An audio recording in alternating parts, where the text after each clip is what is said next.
Howdy, howdy, y'all. It is another Maharaj chapter. Chapter 66.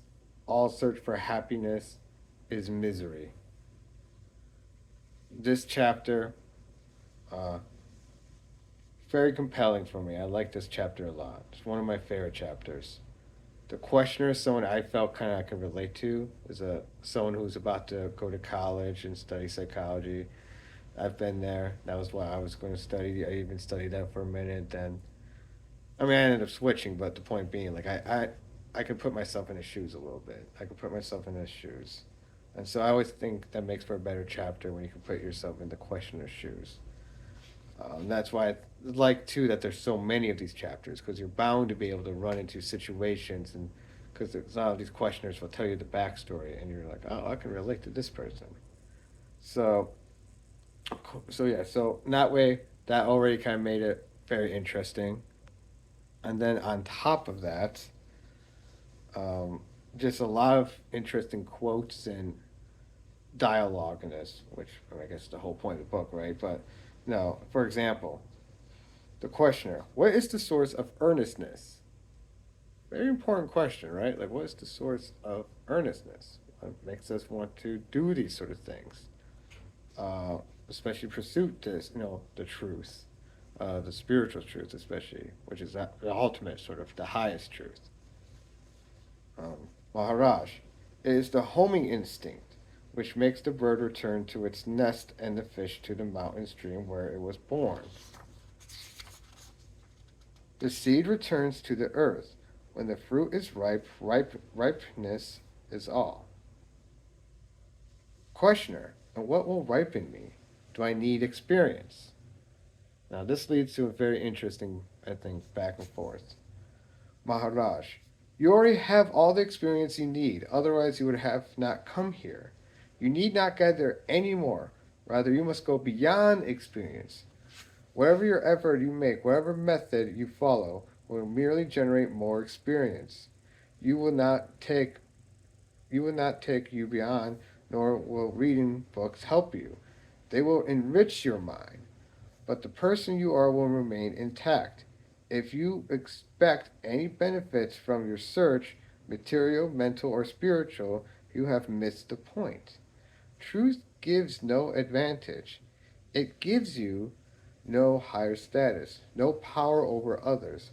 All you get is truth and the freedom from the false. So I found that I really liked this. This was one of my favorite sort of just quotes so far, which is a lot of them are my favorites, I guess. So I just everything I love this man says, but yeah, especially that last part where he's talking about truth gives no advantage. It gives you no higher status, no power over others. All you get is truth and the freedom from the false. I think that is what makes. That's why not everyone. This one makes it so I think there's so few self. I guess what we call enlightened people, self-realized people, etc., etc. I mean, probably more than we realize, but I think that's probably why there's so many few of them is because there are so many because it is so easy when we in this life to become very much about what do I get from it, what's my reward, very you know cost benefit analysis type thinking. I do it all the time in my day, my daily secular life. We all do, right? It's very very easy. But even Lord Krishna even talks about how pursuing when you pursuing such things, you shouldn't seek reward. You're not. It's not about reward. It's about fulfilling one's obligations we have towards the world, towards the universe, and whatever way it may manifest itself. And so I kind of relate that to with a lot of what he's talking about here, especially when even pursuing the truth. You're not doing it for that. And in fact, later on, he even says it, um, what else is worth wanting? Granted, the real cannot be wanted, as a thing is wanted, where you can see the unreal as unreal and discarded. It is the discarding of the false that opens the way to be true. And so, in this, he keeps saying this over and over, nailing this point. Even a little earlier before then, even better quote: whatever is conceived by the mind must be false, for it is bound to be relative and limited. The real is inconceivable and cannot be harnessed to a purpose. It must be wanted for its own sake. See, that's probably that's my favorite. I think one of my favorites. I quotes ideas just in that this is something I have kind of through my own personal you know practices have kind of obtained through like my own sort of meditation, my own sadhana, um, my own whatever you want to call it. It's just practices. I have that's an idea that I've come across is that truth is something that you must want to want for its own sake. And for my own personal life, I think I'm at that point. And that's why this chapter I think really hit at home for me is because it's felt very validating that Nisargadatta Maharaj is saying like yes this is if you like essentially he's saying like if you are at this point you know where you want to seek truth for your own self, then you're on the right track, or at least I think that's a way you it can be interpreted and move and progress, and that's the kind of lot that's the sort of progression one can make from that, from what he's saying, even though I don't know if you can necessarily say that is directly what he is saying. uh, Another interesting thing in this is he's definitely not arguing, once again he's not arguing that you have to like, in fact he argues the complete opposite, that you don't have to like abandon your secular life, because you're at one point he talks about like there's going to be people are going to get married, have kids, etc., etc. It's what is it? Yeah. Oh, question. Yeah, here it is. Question: it doesn't mean that I must give up all idea of an active life. Maharaj, not at all. There will be marriage. There will be children. There will be earning money to maintain a family. All this will happen in the natural course of events, for destiny must fulfill itself. You will go through it without resistance, facing tasks as they come, attentive through both in small things and big. But the general attitude will be affectionate detachment, enormous goodwill without expectation of return, constant giving without asking. In marriage, you are neither the husband nor the wife.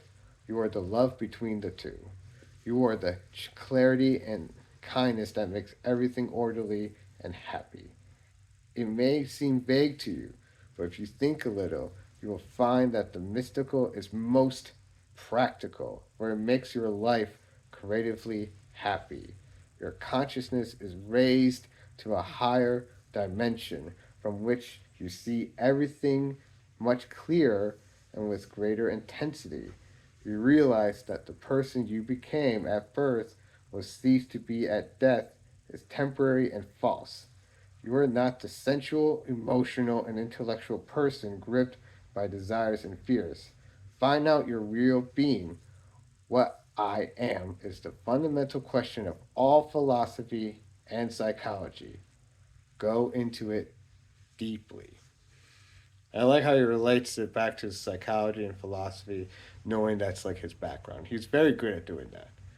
Um, and that's someone who, dabbles has dabbled with philosophy myself. That's one of my minors. Yeah, what I am question, who am I? That's definitely a question that comes up quite a bit in philosophy, in Western sense even too. But anyways, beyond just that last part. But yeah, all that, he's exactly this what he's saying. Like, life is just going to do its thing. Life with life. That's a way of thinking of it. Life is just going to life. It does its thing. Destiny must fulfill itself, as he says. It's about you know, realizing this and seeing the truth and seeing, being able to step back from it all. And, like he says, that purposeful, affectionate, no, yeah, affectionate detachment. I love that. Affectionate detachment. I love that description. And I know you can argue, well, oh, he's talking about, oh, he's kind of talking about this sort of, you know, being mystical is most practical. Even though earlier he was talking about, this isn't about self interest and blah blah blah. Um, I think it'd be practical, but not be self interested. I mean, think about like practical charity, for example. Like if I'm trying to be as efficient as possible in my generosity, I'm not being selfish. I'm just trying to do the most bang for the buck in the name of, others. You can definitely do that. That's a whole nother. I mean, that's saintly. I would argue. That's the difference. One, if you're doing it for just yourself, then you're just being self-centered and not really getting much achieved in terms of the overall long-term dharmic, you know, process. But if you're, doing the same sort of if you're doing that same sort of practicalness, most bang for your buck, in the name of the universe, in the name of others, well, that's, like I say, a whole nother game. This, like I say, this whole chapter is a very, once again, very deep chapter. Talking about once again the universal versus the uh, kind of corporeal separate bodies. I I like that idea this is something that's been coming up in my own personal life. So I think, like I say, that's why it's been so, it's a hard hitting thing. Um, so, questioner, if you're nothing in particular, then you must be the universal. I think he was trying to do that as a sort of gotcha. But Maharaj, what is to be universal? Not as a concept, but as a way of life. Not to separate, not to oppose, but to understand and love whatever contacts you is living universally. To be able to say truly, I am the world is me, I am at home in the world is my own. Every existence is my existence. Every consciousness is my consciousness. Every sorrow is my sorrow, and every joy is my joy. This is universal life. Yet, my real being, and yours too, is beyond the universe, and therefore beyond the categories of the particular and the universal. It is what it is, totally self-contained and independent. I like that last part too, because this is that's one of the themes that he's talking about, of being totally self-contained, of beyond the categories of particular the universal. It is what it is, totally self-contained and independent. And I think this relates also to this idea that we are all essentially like the world and the universe, in of its own self. So, which is a very common theme across many different traditions, which makes it to me always that much more intriguing, right? Ideas, for me, when you hear, because I'm a very much a universalist type attitude in general when it comes to my spirituality. It's not that I'm like window shop per se, it's that I try to notice wisdom. And I try to notice the wisdom that, is above just any sort of cultural biases. Because that to me is like, Nisargadatta Maharaj, say that's wisdom towards the real truth, the highest truth, um, the highest order. That's, what else is there to want to seek but truth? And what is there to want to seek it for its own sake? I think it is hard. I think that's just the journey, man. It's just the journey of getting one to ripen. Like he says, he uses the fruit ripening metaphor a lot, and I think that's why. The more you kind of are in this process, the more you can see that. Um, but anyways, I will end it. I'm going to think about ending this. Yeah, I'm going to end this chapter with the Maharaj quote. He actually has a quote at the end, and as you guys may know, anytime he has a quote at the end, I love reading it. So let's end it on this quote. All that lives, working, works for protecting, perpetuating, and expanding consciousness. This is the world's sole meaning and purpose. It is the very essence of yoga, ever rising the level of consciousness, discovery of new dimensions, with their properties, qualities, and powers. So,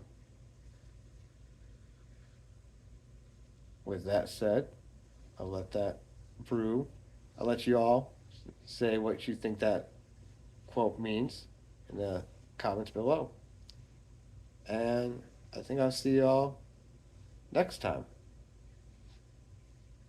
All right. Peace, namaste, and Hare Krishna. Peace.